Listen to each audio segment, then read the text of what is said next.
jewe umunsi umwe nagiye kubwiriza ahantu muri ADPR ntago mpavuze naho rero barangije baransuzugura barandeba none bavugana mu mitima y'abatusu uyu ni umushitsi umuntu utagira isakoshi nzima umuntu utagira telefone nzimico gihe nagigaga amatushe nta sura ngira ariko nyine nkaba nta sura mfite nta n'ibintu mfite ariko mfite Imana muri njewe Imana iransanga ndi kuri nimbaga David nkwifurije gutunga umwuka w'Imana yego ndabikwifurije kandi n'abantu benshi ndabibifurije uyu mwaka twinjiyemo wa 2026 Imana ibuzuza umwuka wera amen we hano undi mugabo Imana yambwiye ngo ningende mubwire ngo imuhaye 100 n'imodoka ku buntu hanyuma rero ndangije ndamubwira ati Imana yambwiye ngo ititaye kukubayeho kubyaho ukora iguhaye imodoka iguhaye n'100 arangije agambwiye ati yo Mana idashobora kukugura slipa z'igihumbi ngo uzambara abwira wowe ukaburi kugenza ibirenge iyo Mana yagutumye genda uyimbwirire ibiratse kumpa ibyo ngibyo yagiye kunzanira ibanze kurema icyatanu ikugurire slipa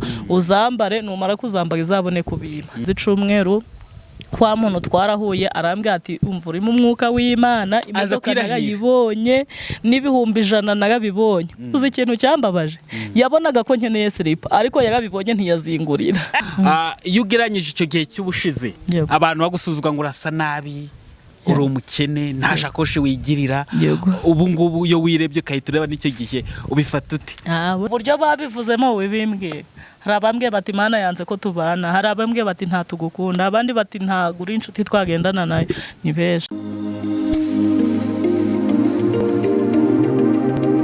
ni by'agace kenshi gakomeye kuduhitamo hano kuri Gonareke TV Plus amahoro y'Imana akomeze kubana namwe njyewe nitwa David ninjye mugiye kubana muri kiganiro nkanakiyobora ariko nanone imbere za kamera za Gonareke TV Plus turi kumwe n'umukozi w'Imana n'umuhanuzi n'umuvuga butumwa ikiruta byose akunda Imana n'abantu n'umwana w'Imana niwe tugiye kuganira nawe uyu munsi nandi mahirwe n'undi mugisho kugira ngo tuze kubana nawe abantu benshi bagiye bamukunda mu bihe bitandukanye kubwo kuba Imana imukoresha imirimo n'ibitangaza bigiye bitandukanye n'umukozi w'Imana uyu muntu tugiye kwakira nka kuri Gonareke TV n'umuntu udasanzwe tugende ku bitangaza Imana yagiye mukoresha n'abandi agiye asengana nabo akenshi abantu bamuzi ku kintu cyo guhanura abantu bigasora vuba bidatinze hari abantu baguhanura bikamara iminsi bitarasora hari abantu baguhanura ugategeza imyaka 20 hari n'abaguhanura ukarinda upfo bitaragira ute bitarasora bivuze ngo rero umuhanuzi yemerwa ari uko ubuhanuzi yahanuye busohoye hanyuma rero niyo mpamvu tugiye kumwakira hano kuri Gonareke TV rero ntabatinde cyane reka mwakire Rodi meze meze neza urasa neza we murakoze urasa neza no kuri kw'Imana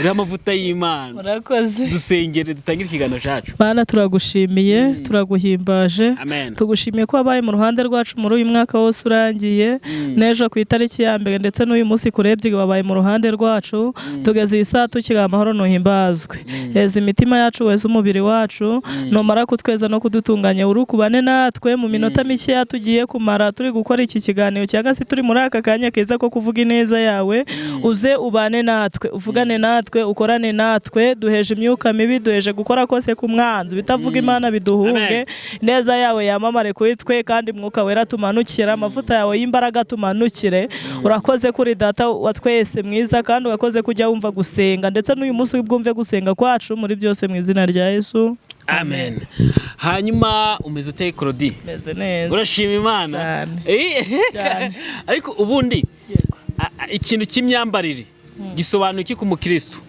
ku mukristo kwambara mbese ndavuze kwambara nta kirengeretseho aragiye kumaza ati kwambara ukikwiza kwambara bisobanuye iki ku mukristo umukristo nyine w'ukuriya ubundi hari ibintu abatemerewe kwambara yego hari n'ibindi aba yemerewe kwambara kandi abantu benshi barabizi ntago ari ngombwa ngo tubigisha reka David abantu bose ibintu babyica babizi yego abantu usanga ibintu bamwe babivangavanga none reka tugire kakandi ko kwikwiza nk'umwadeperi usenga muri ADPR kandi akakandi ko kwikwiza ugafata uti ni keza cyane ngenda nabikunda yego buri muntu wese agira ibintu akunda ariko cyane iyo wambara imyenda migari imvura ishobora kugwa ugahita imyenda ikakubera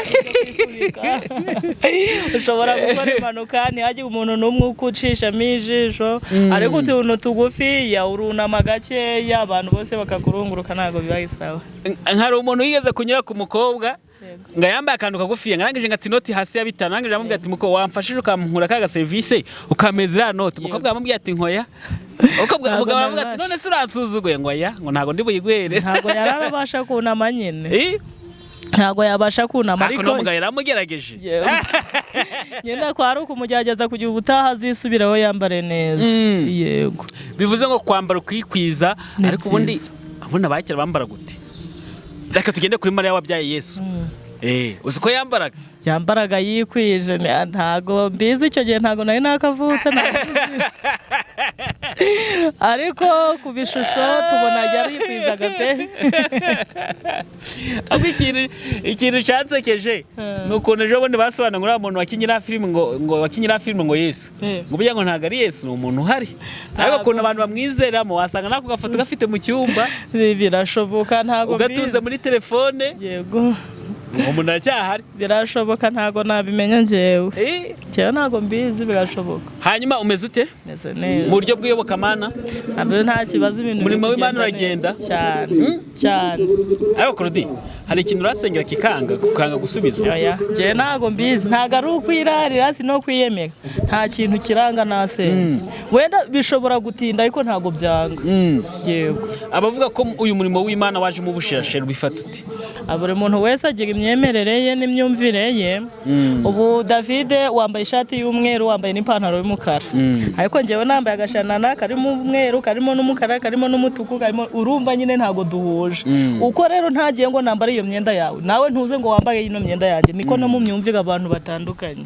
ubu hari abantu benshi bazi ko gusenga ari byo bintu bya mbere bazi agaciro k'umuhanuzi hari n'abandi bazi akavuga ati si gusenga ni ibiki uwo muhanuzi se ni muhanuzi nyamaki ubundi Imana ivugana nawe twagiye he rero buri muntu wese yemera bitewe sinzi ngahano umuhanuzi agiye guhanura arangije ngo arahanura ngahano yarangije ngo baramubwira ngo ariko iyo Mana yagusanze kakubwira ibyacu kutwi tatwisangiye ni benshi nanjye hari abantu benshi babimbwira ngo gwiki yego tubwire byari bimeze bite bihagaze gute kugira ngo umuntu ageze akubwira ati iyo Mana yakubwiye ko twitwisangiye gitubwira ibyacu umunsi umwe nagiye kubwiriza ahantu muri ADPR ntago mpavuze hanyuma mpageze ubwo bari bafite nyine amasengesho hari ukuntu pasiteri atanga itangaza ati iki tuzaba dufite umushitsi gutya none mpura n'abadiyakoni baje kumfata nkuko waba wenda ugiye kubwiriza ikabuga ugasanga hari imodoka iparitse Nyabugogo muri gare ije kundeba numva nta agaciro pe kumanuzi n'amavuta y'umuhanuzi noneho rero icyo gihe ntago nari nsa nka gutya nsa uyu munsi ubwo Imana ishimwe gubyumvise yego noneho rero barangije baransuzugura barandeba noneho bavugana mu mitima yabo ati uyu ni umushitsi umuntu utagira isakoshi nzima umuntu utagira telefone nzima ico gihe nagiraga amatushe nta sura ngira ariko nyine nkaba nta sura mfite nta n'ibintu mfite ariko mfite Imana muri njyewe ni ukuvuga ngo ibintu bitugenewe hano ku isi bituma tubaho neza ntabyo ufite ntabyo nari mfite ariko ku mutima ufite Imana ishobora byose ishobora kukurimbura nange kagukiza hanyuma rero birangije baranjana bangejeje mu rusengero nyine baranyakira abadiyakoni kwa kundi bajya gutekera abashitsi ngo baravugana bati surana ubundi mukozi w'Imana biriwe baradutumirira bakatuzanira ngo yemwe ngo hazaza umushitsi ati nta turirwa turagiye kubunga ngo turi kugura inyama turapfa guteka ibitogosheje n'ubundi n'ibyasa nabyo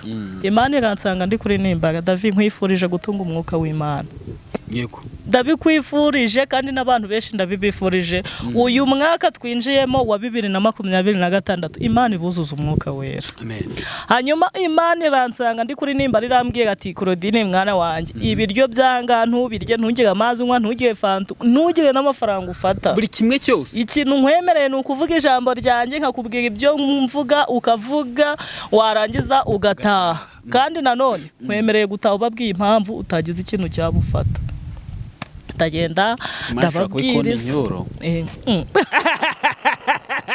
baje kubikunda inyuro kabisa ndababwiriza maze kubabwiriza ndababwiriza barafashwa bagenda bajya mu mwuka yego iyo mpano ndabizi nyiyiziho hanyuma bagiye mu mwuka rero igihe cyo gutaha dutashe pasiteri ati karibu umushitsi tugenda mu gikoni turye n'abadiyakoni bageze ku meza ibyo baruye nyine Imana yambwiye ati ntubirye ndababwira ati nge nta gahunda mfite yo kurya bati rwose ntago wareka kurya, watubwirije neza, watubwiye amagambo meza, twafashijwe, ni gute udashobora kurya? Ndababwira ati ngewe ntago ndarya. Bati uri mu masengesho? Ati nta masengesho ndimo.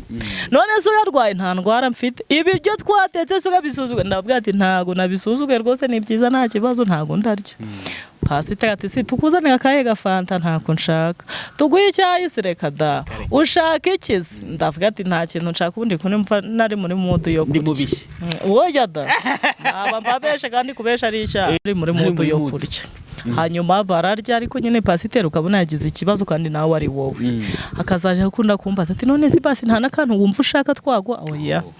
Ubwo igihe cyo kurya kigeze, pasiteri avuga ati ariko si umukozi w'Imana kuko twagukunze kandi imbabazi ngusabye, ni iki kintu nagukora ukambwira impamvu utariye?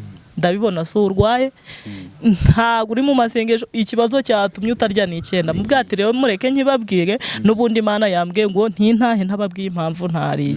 Aba badiyakoni bawe bakimara kumfata banyijojoti, babona ndi mubi, ntasa nabo, ntafite nk'ibyo bafite, ntabayeho nk'uko babayeho, banje bavuga ngo ntago bahirwa barabunga, ngo bari gushaka inyama, ngo bagiye guteka ibitogoshere, n'ubundi nibyo nsa nabyo. Rero Imana yambwiye ngo nta mukozi wayo kurya ibintu by'ibitobangerezwa, ibiryo byanyu ntimbirye, ntihagire n'ikintu cyanyu mfata. Pasiteri amanura amarira umuntu w'umugabo, abadiyakoni bapfukama hasi bari hana bati Imana tubabarire, ni ukuri kose twabivuze. Nanjye ndababwira ati rero mureke mbabwire n'akandi kantu mutaru muzi, sindyaga inyama, ibintu by'amafi simbiryaga, n'ibiki byose n'umureti n'amata, kandi koko ntabyo mbasha. Ndababwira n'ubundi yo mubiteka nimwe mwari kubirya, n'ubundi mutetse ibitobangirizwa nimwe mubiri, buzi mwiruhirije iki? Mwivuniye iki? Nje kintu mwaruvunikiye aho ngaho. Ubwo rero urumva aho ngaho bari bansuzuguye. Hano undi mugabo Imana yambwiye ngo ningende mubwire ngo imuhaye 100,000 n'imodoka ku buntu. Hanyuma rero ndangije ndamubwira ati Imana yambwiye ngo ititaye kubayeho kubyaho ukora, iguhaye imodoka, iguhaye n'100,000.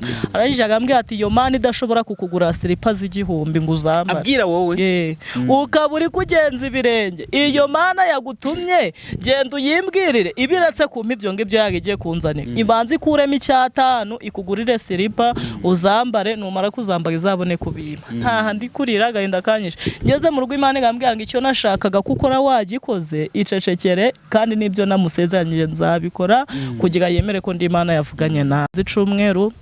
Kwa muntu twarahuye arambwira ati umva uri mu mwuka w'Imana, imodoka narayibonye, n'100,000 narabibonye. Uzi ikintu cyambabaje? Yabonaga ko nkeneye slipa, ariko yarabibonye ntiyazingurira. Niko abantu tumeze. Wanga abantu ngo turi babi nk'abantu uzabambaze nzabakubwira. Ngo na Yesu bwe ngazano ku isi nangwa yasubiye mu ijuru, avuga ati Mana ibintu naboneye ku isi nk'abantu ngo baramukubise, ako n'abantu bahitamo brage nk'abantu ngo baramukubise, ngo nanone ngo yagize ubwa bwo kuzagaruka, ngo no bamwe bavuze ngo nzaza ng'umujura. Abantu nyine ni gucyo duteye, abantu ni gucyo duteye. Ujya kubona ukabona nk'umugore aratwite agasenga akavuga ati Mana numfasha nkabyara neza umwana muzima ntintahano wapfuye, nzajyana we n'urugero umukeka mu nzu y'Imana. Yamara kubyara akavuga ati ariko se umukeka saba pasiteri bazawicaga amaturosi si baba yaryaga, wamukeka ntawe utware. Niko abantu tubayeho, niko abantu babayeho. Yego. Urebye nyuma y'ibyo nk'ibyo ubusanga ari cyo kintu kivuna abakozi b'Imana cyane cyane abahanuzi bakenye, kongereho bakenye, kuko nasanze abanuza benshi bakenye, benshi barakenye cyane. Sinzi kibite akubona igiterwa niki kuba umuhanuza agahanura kandi bigasora vuba pe, agahanura abantu amamodoka, agahanura abantu amahetaje, ariko ugasanga ntago afite nta kuryama, nayo kwishyura inzu y'icyumba kimwe y'5,000 yarayabuze. Kandi hano abantu bahitaje bayabona. Ntago mbizi ukuntu bigenda, ariko iyo wamenyereje Imana gusenga ukabona urwembe usenze, ni ngombwa ngo ibintu byose ubanza ubisenge, ibijumba biboneke muri manu y'Imana. Nasomye ijambo ry'Imana gambwa ngo igihe Abisirayeli bavaga mu gihugu cya Egiputa bajya i Kanani, ngo bageze mu butayu butarimwo amazi, ngo ibintu byose bareba kabirya ari maniyushe. Kandi ngo umuntu wibeshaga akavuga ati ubwo ibirayi bimanutse kambika n'ibyo nzaryejo, ngo bwacaga mu gitondo agasanga byagaze atashobora kubirya kabita. Ubwo nyine manu y'uyu munsi ni y'uyu munsi, ni yejo ni yejo. Hari abagatulika nibo basenga bakavuga ngo Mana ifunguro ridutunga uriduhe none. Ako nzikijyo senga cyo Yesu yasize yigishije ntumwaki ndumase. N'abagatulika niko basenga ifunguro ridutunga uriduhe none. Ibyejo ntago tuzi ukuntu bizaba bimeze David. Ejo ushobora kuzaba utakiriho, ejo ushobora kuzaba uri mu bitaro, ejo ushobora kuzaba uri muri gereza, ejo ushobora kuzaba uri muri Amerika. Rero ifunguro rigutunga riboneke none. Yego. Ubwo rero niyo mpamvu ubona abantu kenshi bakennye. Kenyero neza kataguruka. Niyo mpamvu ubona abantu kenshi bakennye.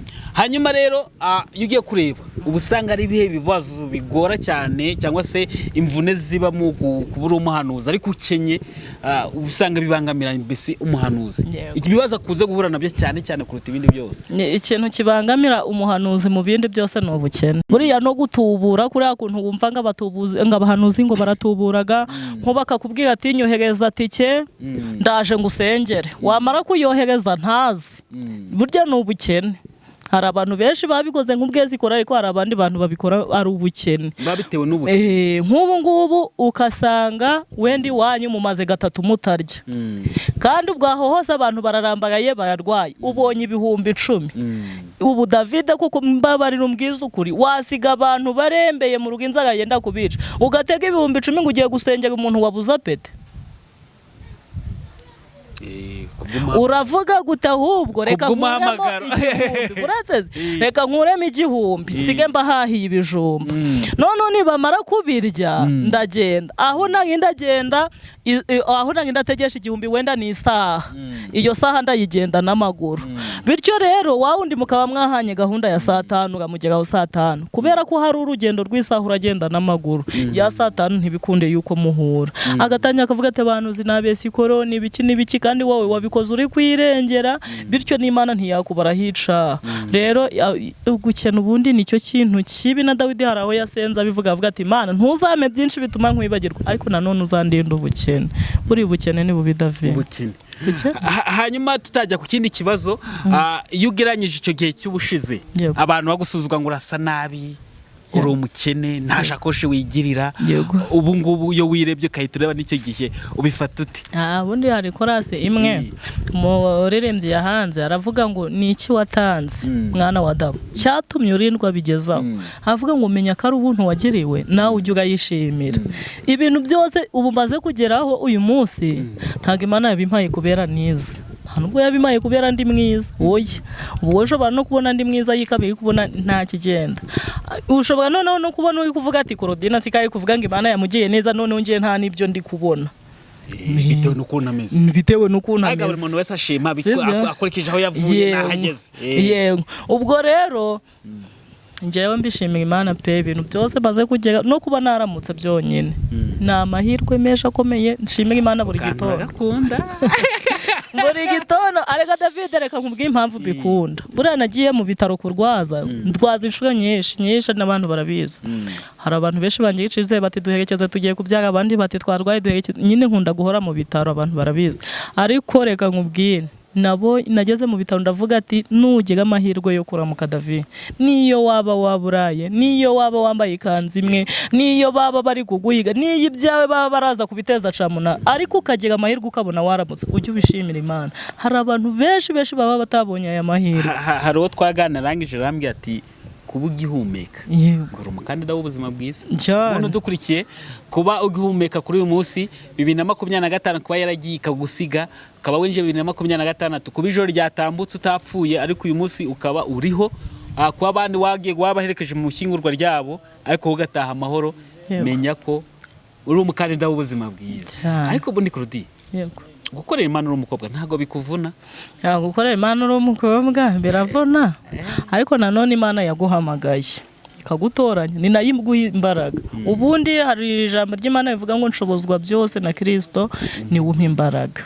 Undi muri mbya avuga ngo ni data wa twese mwiza, azi intege nkeya zacu. Buriya intege zawe nkeya ziri arahazi, naho inyinshi ziragahazi. Avuga ngo agatukuyakuya kugira turinde Satani. Yego. Imana yagukuyakuye. Hari abana b'abakobwa ubu ngo badukurikiye, ntago nzi hano baherereye. Hari abari mu biganiro nk'uko turimo, hari abari mu maroji, hari abari gusambana, hari abari mu tubare basinze, hari n'abamaze gupfa di, hari n'abari guhinga, n'abari gucuruza, hari n'abarwaye barembye. Mbese twese turi mu bintu bigiye bitandukanye. Hari nawe udukurikiye wabuze icyerekezo, hari n'umaze gusara. n'abantu benshi. Niki wabwira abo bantu badukurikiye bana cyane ku bana b'abakobwa? Abantu badukurikiye nababwira ngo musenge. Gusenga nicyo kintu cya mbere kizakuvana mu cyiciro urimo kikakugeza mu kindi cyiciro. Gusenga amashuri ufite ntago ashobora kugukura mu cyiciro cya mbere kujyane mu cya gatanu, ntago bibaho. Ego imyenda myiza ufite nta hantu yagukura. Uzacunge David, hari igihe umuntu yambaraga umwenda w'ibihumbi 100 akava mu gitondo wambaye akageza nimugoroba atari yabona umuntu umubwira ngo wambaye neza, ariko wowe wambaye uvuye gutira utari n'uwawe. Nk'ubu mwanya niyambare akantu ka make utari n'uwawe, ugahura n'umuntu akakuvuga ati mana David wambaye neza, uri mwiza, urasa neza. Nta kintu na kimwe wakora udasenga ngo bikunde. Mugende musenge. Iciciro cyose waba urimo nta buzima na bumwe Imana itagukuramo, kandi nta buzima na bumwe Imana itagushiramo. Imana yakwemera kuba mu buzima bubura isukari ya deza, ikemera kuba mu buzima bubura n'ifu y'igikoma, ariko ikemera kuba no mu buzima burimo nido, burimo bureba. Byari byose abantu twifuza no kwisi kurya, sibyo ko biduteza n'ikibazo. Umuntu umwe yaritonze ngo Imana iguteye iteka ngo urgifite ku mubyizi mu mibyizi ukambara Jesu namba dushanana kwa gatanu.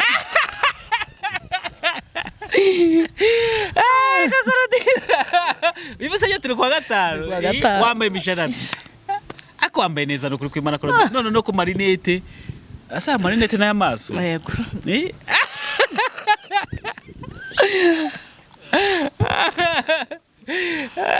n'abantu bashaka kugukunda ukuntu wisekera.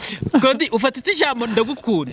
Ijambo ndagukunda yo umuntu ari kubwira ifata uti brother David, wowe ntabyo uzi ibyo bintu ntuzajya urabimbaza, banjye ninjye mbizi. Kogwa iki ijambo umuntu akabwira ati Claudine ndagukunda.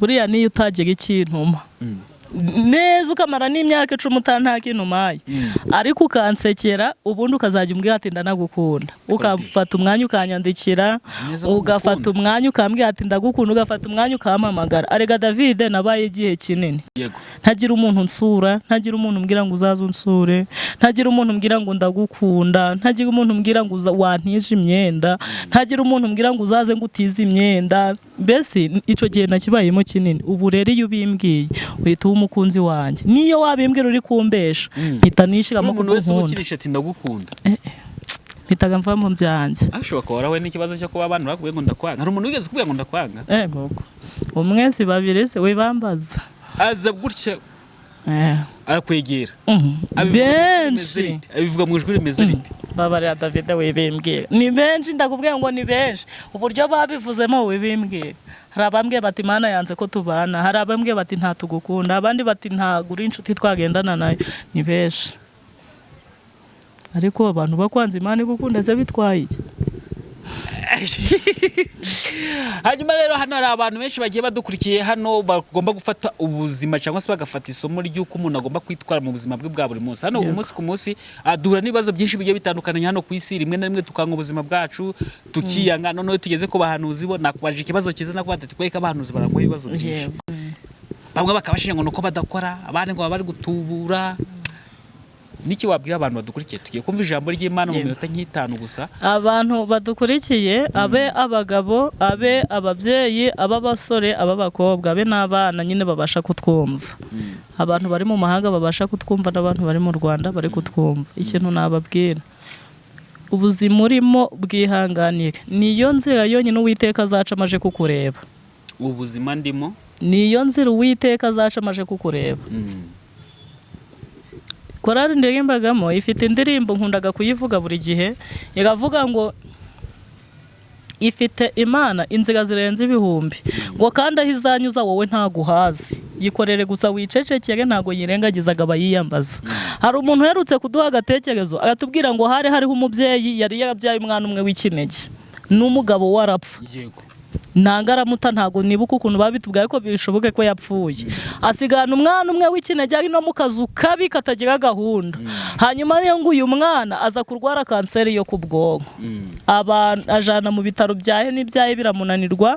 Ngahantu hanyuma yagiye ngo baramubwiye ngo umuganga ushobora kuvura uwo mwana gakira cyangwa se dogiteri ushobora kuvura iyo kanseri yo ku bwonko ari mu Bushinwa, yitwa Nsengiyumva, kandi kuva mu Rwanda ugera mu Bushinwa ni miliyoni 15 kugerayo gusa ugahura n'uwa muganga atagusuzumiye yego miliyoni 15 mukabonana 15 ibaza umuntu w'umupfakazi utagira epfo utagira ruguru utagira inzu miliyoni 10 yazazikura heza aricara ngo yagari no mu kazu kabi katagira gahunda aricara ararira abwira Imana ati Imana niba uyu mwana uzamukiza ni we wamumpaye hari abantu kare nabwiye ngo uzajya usengera Imana mu byo yakoze ntukayisengere mu byo itari yakora aravuga ati niba uyu mwana ari wowe wamumpaye uzagaruka umukiza niba nanone atari wowe wamumpaye umwitwarire nta nico bitwaye yego ngo umugore aba ngo umwana yarangwaga no guhora arira nta kintu na kimwe urumva ubwonko ni bubi ngo umunsi umwe wa mudogiteri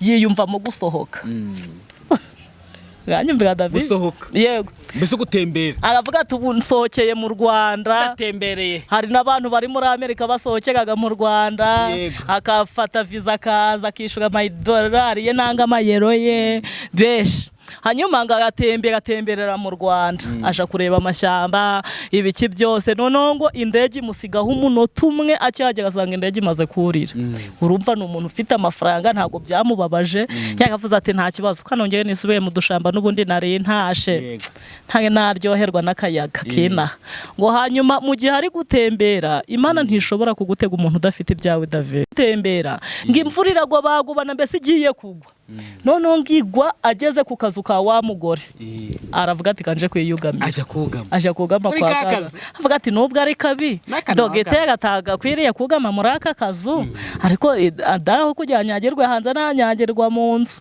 agenda arugama ngasanga wa mubyeyi atetse igikoma umubyeyi yamwiheraga koma mu gakombe aranywa nuko ariko ngo mu gihe hanywa akazajya yumva urusaku rw'umwana uri kurira mu matwi ye kandi wenda bigashoboka ko n'uyu mwana atari ari kurira ariko kubera ubutabaza ari we wari bw'Imana bubonetse noneho ngakumva umwana ari kure akavuga ati uyu mugore yashoboye kumpa igikoma atanze umwana warakimwima kari kurira nuko ngo noneho yenda gutaha imvura ihise abwira wa mugore ati wa mugore we ko kuva kare numvise umwana uri kurira mu matwi yanjye uyu mwana ntashobora kuba arwaye kutamujyanye mu bitaro bitese uyu mwana byagenze ute ngo noneho umugore arangije akamubwira ati rero wa mugabo we ntago nkuzi ariko reka nkubwire ikibazo mfite kuri uyu mwana yarwaye kanseri yo ku bwonko nta bitaro na bimwe ntagiyemo barambwiye ngo umudogiteri ushobora kumvura umwana agakira ari mu Bushinwa yitwa Nsengiyumva kumva iki kandi kuva mu Rwanda ugerayo gusa ni miliyoni 15 niko bambwiye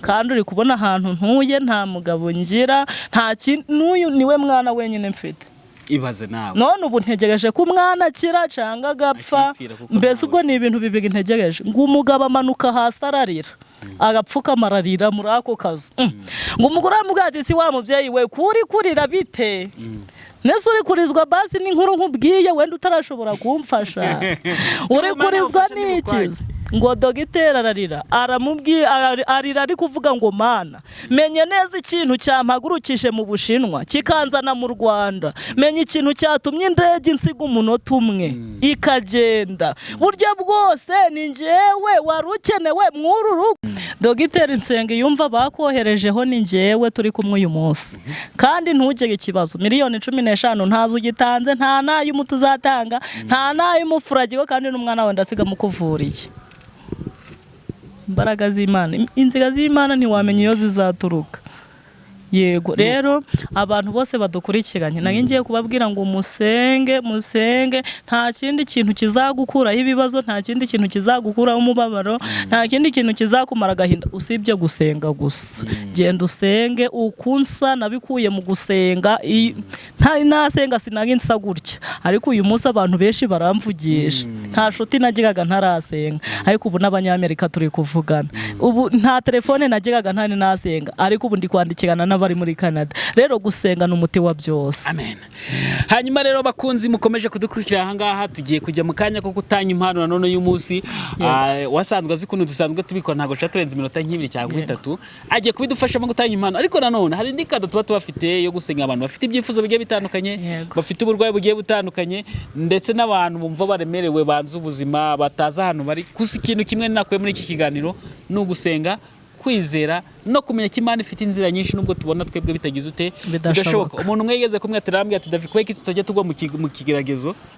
ati buranga Imana ahita ndambye ati buranga Imana bayarebye akageragezo urimo akaba nta kantu toto ikaza kugutabara handi uba wozi kuri buhapfire aba ari Imana yigira ute yigaragariza buranga baye gifite nk'abantu kihamagara ngo Claudie ufite Innocent ufite abantu bahungu turi kumwe ufite mama wawe ufite papa wawe bose babamaga bakagukemura ikibazo Imana yakwirwa iraza Imana yakwirwa yaza Yesu gukora ikizi kandi ufite babigufasha ariko ngo cyagiye nta muntu ufite guhamagara no gufata Imana ni wowe wenyine nsigaranye ni bwiza yego Claudie ni karibu ku mpano urubuze gutanga iminota nk'ibiri cyangwa 3 gusa abantu babonye amasomo menshi bakwemo ibintu byinshi bagomba kwiga uyu munsi. Tugiye gusoma ijambo ry'Imana turasanga mu gitabo cy'Abacyamanza ibice ni 4 turasoma umurongo wa 14 wonyine.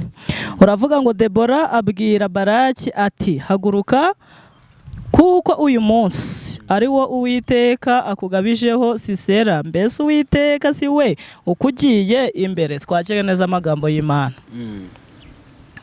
Amen. Ubu tumaze igihe kinini tubasomera amagambo y'Imana tukanayasobanura tukanagira ute, ariko uyu munsi wo nkuzaniye ubuhanuzi buri muri iri jambo. Amen. Ijambo ry'Imana ryambwiye ngo uyu mugabo witwa Debora ubundi yarari umwami w'Abisirayeli, niwe wagombaga kubarwanira akanabatsindishiza, ariko ngo yari amaze igihe kinini arwana n'umwami w'i Kanani witwa Yabini ndetse na Sisera, ariko ngo umunsi umwe byarabananiye, barasenze byaranze, bamaze imyaka 20 aba bami bombi babagerageza David, imyaka 20 utarya, imyaka 20 udashaka, 20 utambara. Ubu ngiye nkundaga kubwira abantu iyo nagize amahirwe yo kujya kubwiza mu rusengero runaka nkababwira ngo ku myaka mfite hiyongereye indi 20 ntarashaka, Imana niyo yashaka yamunyima. Nose ubundi yaza kwenda iki? Sinashobora kumubyarira, sinashobora kujya kuvoma, sinashobora kugira ute, oya 20 rwose, oya rwose yego. Hanyuma ngo Abisirayeli bo ngo bamaze imyaka 20 bageragezwa, ariko ibaze kuba ufite umugore utwite akazamara imyaka 20 atari yabyara. Urumva icyo ni ikibazo gikomeye cyane. Ariko ngo umunsi umwe bananiwe, Debora nk'umuhanuzi ngagendere umugabo witwa Baraki, ngo nawe yari amaze kunanirwa imyaka 20 yajyaga kurwana akagaruka yatsinzwe zari myinshi, ariko ngo Debora ahanurira Baraki aramubwira ngo Baraki we uyu munsi ku itariki 2 haguruka uve mu bibazo ufite, haguruka uve mu madeni ufite, haguruka uve mu nzara wagiraga, haguruka uve ku kwambara ubusa, haguruka uve mu gisuzuguro cyitwa kugumirwa. Aramubwira ngo haguruka uve mu gisuzuguro cyitwa kutabyara, aramubwira ngo haguruka ugende urwane kuko uyu munsi ni Uwiteka kugabijeho Sisera. Bakunzi banjye muhaguruke mu madeni mwari mufite, haguruka mu cyiciro cy'ubukene wagiraga, haguruka mu cyiciro cy'inyatsi wagiraga, haguruka mu cyiciro dutangirane n'uyu mwaka wahagurutse mu bibazo byose wagiraga, haguruka mu bujura wagiraga, haguruka mu nyatsi wagiraga, haguruka mu gutukana wagiraga, haguruka mu busambanyi wagiraga, haguruka mu bubeshi wagiraga, haguruka mu bibi byose wakoraga, haguruka umaze igihe kinini utaryama ngo usinzire, haguruka muri uko kurara wicaye, umaze igihe kinini utarya ngo uhage, haguruka muri iki cyiciro kuko uyu munsi ari Uwiteka kugabijeho ibiryo wari warabuze, uyu munsi Uwiteka kugabije amafaranga wari warabuze. Ijambo ratubwiye ngo uyu munsi ni Uwiteka kugabijeho Sisera, ibyo wari warananiwe kwakira muri 2025 uyu munsi Uwiteka bikugabize. Ndagusengeye guhanurira uyu munsi ngo Uwiteka kugabiza umusore wari warabuze, uyu munsi Uwiteka kugabiza umwana wari warabuze, uyu munsi Uwiteka kugabiza abakazana n'abakwe wari warabuze, uyu munsi umaze igihe kinini ushatse ariko wabuza abuzukuru kandi warabya, uyu munsi Imana bakugabize. Tugiye gusenga David, tugiye gusenga Imana ikugabiza amahoro wari warabuze, Imana ikugabiza ubuzima wari warabuze, ntago ari wowe uzahora mu bitaro, Imana ikugabiza isura nziza wari warabuze, abandi barambara bakaberwa, nawe uyu munsi Imana ikugabiza imyenda. Uziko Imana yakugabiza imyenda umuntu uri muri Amerika akayikuzanira, siko yakugabiza imyenda umuntu uri muri Canada akayikuzanira. Imana ikugabiza ibintu byose wari warabuze mu izina rya Yesu. Telefone wananiwe kugeraho uyu munsi Imana ikugabize, kamera wananiwe gutunga uyu munsi Imana Imana ikugabize. Iterambere wabuze muri wowe uyu munsi Imana ikugabize. Imyambaro myiza wabuze, imirimo umaze igihe kinini uhinga ukarumbya, uyu munsi Imana ikugabize kweza. Umaze igihe kinini ucuruza ugahomba, uyu munsi Imana ikugabize kunguka. Umaze igihe kinini udepoza ariko akazi karabuze, uyu munsi Uwiteka kugabiza akazi. Uyu munsi Uwiteka kugabize pasiporo ushaka. Uyu munsi kugabize ibyangombwa ushaka. Uyu munsi Imana yo mwijuru kugabize perime washakaga, ibinyabiziga washakaga, Imana ibikugabize. Tugiye gusenga data kugabiza ibintu byose wari warabuze muri wowe. Imana igiye ibintu kugabiza muri uyu mwaka. Amen. Hanyuma rero bakunzi bacu dukomeje kubashimira nanone, reka dufata akanya twufate nimero y'umukozi w'Imana ku muntu wifuza gusengana nawe. Mwumvise ko ari umuhanuzi agiye gusengana n'abantu benshi, nanjye ubwanjye namutangiye umuhamya mu biganiro byagiye bitambuka, ariko uyu munsi nawe wagirirwa amahirwe yo kuvugana nawe, wagirirwa undi mugisha. Reka tumubwire aduhe nimero yiwe, narangiza yakaduna n'ababikiye gusenga abantu bafite ibyifuzo n'ibibazo, n'ubundi ahita akurikizaho dusoza ikiganiro cyacu. 0788 651 551 830 ni 0788 651 830 niyo nimero yanjye. Hanyuma nitwa Niyigena byose Claudine. Mana turagushimiye, turaguhimbaje, tugushimiye kuri Imana ituze, uzi n'amazina yacu. Muri ibyo yongeye akana avuga ngo twitayeho, haravuga ngo nta nubwo uzadutererana mu byago ndetse no mu makuba. Tujya tukubona imvura yaguye, izuba ryava ntudutegane nabwo ukagaruka, haba ari mu gitondo ukaza ntudutegane saa sita nabwo ukagaruka, na nijoro ntudutererane na nijoro ukaza kubana natwe. Turabigushimiye, imirimo wadukoreye ni myinshi, yose tuyikusanyije hamwe, turavuze ngo icyubahiro ni icyawe. Hanyuma muri aka kanya tugushimiye ko wari wadutije aka kanya ko kuba imbere y'ubwoko bwawe. Nuhimbazwe Mana. Ariko bibaye ngombwa yuko dusoza cyangwa tuba turekeye, ariko dusengeye aba bantu bose bafite ibibazo. Umugabo witwa Barasi yari afite ibibazo byo kurwana buri gihe cyose agatsindwa, ariko ngo umunsi umwe umwohereza umuhanuzi, aramuhanurira aramubwira ngo haguruka mu ntambara wari ufite, kuko uyu munsi turi kuvugana ni Uwiteka agiye kukugabiza hose Sera. Kandi Bibiliya yavuze ngo amanutse arwanye, ngo watatanyije ingabo za Sasera zose ndetse na Sasera n'amagare yo yose, ngo urayatatanya. Ngo Sasera haguruka, aranyomboka agenza ibirenge, hagira ibintu byomboka ku bantu bawe bigende. Nagi nsenze ngo abarwaye bakire, abarushe baruhuke, abaremere ubaruhure, abababaye ubamara agahinda, bari kurira ubahoze mu izina rya Yesu. Ababuze urubyaro babyare, abananiwe gushaka bashake, ingo zisenyutse zubatsike muri iyi minsi cyangwa se uyu munsi. Abantu bose bari barabuze amahoro bayabone, kandi uyu munsi abafunzwe ubafungure. Nari nsenze ngo uyu munsi umuntu wese ukeneye ibyangombwa aho yaba ari hose ubimuhe, kandi data wa twese, umuntu ukeneye perimi uyimuhe, ukeneye imodoka uyimuhe, ukeneye moto uyimuhe, ukeneye igare uyimuhe, buri wese n'icyo ashaka ukimuhe, kandi uhereye none. Urakoze Mana, ngaho tugire neza utuganze, buri wese umwiyereke, abahinzi ubiyereke, abacuruzi ubiyereke, aborozi ubiyereke, abanyeshuri bagiye gusubira ku mashuri ubiyereke, ababyeyi bakeneye minerval uzibahe, abari mu bukode ubwishure, abafite amadeni uyishure, buri wese n'ibibazo afite abone ukuboko kwawe kwiza uyu munsi wa none. Urakoze kuri data wa twese, ngaho ganza kandi utegeke ubuntu bwawe, urukundo rwawe no kugirirwa neza nawe bikomeze bitwomeho muri iyi minsi mu izina rya Yesu. Amen. Hanyuma twongeye kubashimira abakunzi bacu, mukomeze mukore subscribe, kandi nkomeje kubifuriza umwaka mushya muhira wa 2026, muzawubonemo ibyiza byose mwifuza. Amahoro y'Imana azakomeze abomeho, kandi imigisha y'Imana izakomeze ibagwireho cyane. Murakoze.